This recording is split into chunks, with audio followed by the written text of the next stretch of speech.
mbokk yi dal leen nag jàmm si seen xibaar météo yi leen ANACIM fas yéene faran fàccal lu gën a fës si xibaar yi nag mooy ngelaw fajar su ngeen nemmeeku ngelaw soosee nag dina gën a fës si biir réew mi waaye bu ñu demee ba jant bi fenk ëllëg gaaw a tàngoor si tam dina ñëwaat rawatina si diwaan yi nekk si digg réew mi bu ñu xoolee sunu naataalu satellite bi naataal ji mu ngi wan ab jaww ju leer daanaka jaww ju bëriwul dara ndiir waaye naataal bi mu ngi wan tam ngelaw soosee jógee sa gànnaar te ñu koy harmattan ngelaw soosee nag dina dugg bu baax a baax si biir réew mi ba tax na lu ko dalee tey si guddi jëm ëllëg fajar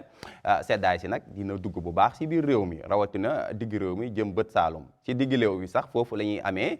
foofu la seddaay si foofu lañ koy gën a yëg ndax ñu ngi xaarandi fukki degré ak benn foofee sa Kaffrine waaye fukki degré ak ñett dinañ ko xaarandi foofee sa Kolda bu ñu ñëwee sa Thiès tamit dinañ fa xaarandi fukki degré ak ñett lu des si réew mi daal seddaay yi dina fi desande ndax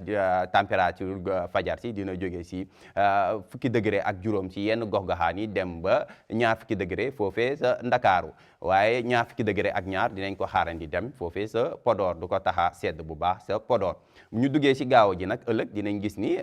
jant ji mooy doon lu gën a fës lu ñuy xaarandi jant bu fenk daanaka la ñuy xaarandi ëllëg sa fajar bu bëriwul dara ndiir waaye ndiir yu oyof tam dinañ ko xaarandi foofee sa bët gànnaar réew mi ñëw ba si digg réew mi lu des si réew mi daal daanaka ab jaww ju leer jant ju fenk lañ fay xaarandi tàngoor si nag dina fi desandi lu koy indi ngelaw soo see jógee sa gànnaar te ñu koy harmattan ngelaw si dina dugg bu baax ba tax na tàngoor si dina jógee si fanweeri degré ak juróom-benn sa Ziguinchor fanweeri degré ak juróom-ñaar nañ ko xaarandi foofee sa Sédhiou bu ñu ñëwee si diwaan yi nekk foofee sa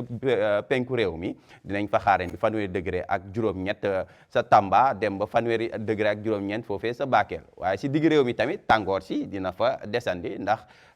température yi dina jógee si fanweeri degré ak juróom-ñett dem ba fanweeri degré ak juróom-ñeent si yenn gox-goxaan yi bu ñu demee si bët gànnaaru réew mi tamit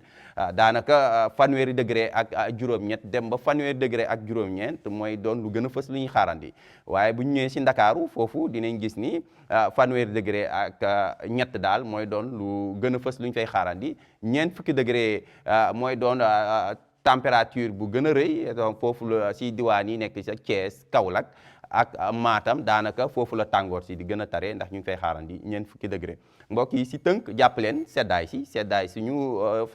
fi ñuy dund fan yi si biir réew mi seddaay si nag dina wëy si diwaan yi nekk si biir réew mi rawatina si digg réew mi ñëw ba si bët saalum réew mi ndax si digg réew mi dinañ fa xaarandi fukki degré ak benn waaye ëllëg ca gaaw bu ñu demee ba jant ji fenk tàngoor si nag dina delluwaat si biir réew mi rawatina si diwaan yi nekk si digg réew mi ak si penku réew mi ndax température yi dina yegg si ba ñeent fukki degré mbokk yi lii moo fi gënoon fës si ay xibaar météo ñu ngi leen di jox dig daje ba altine wasalaam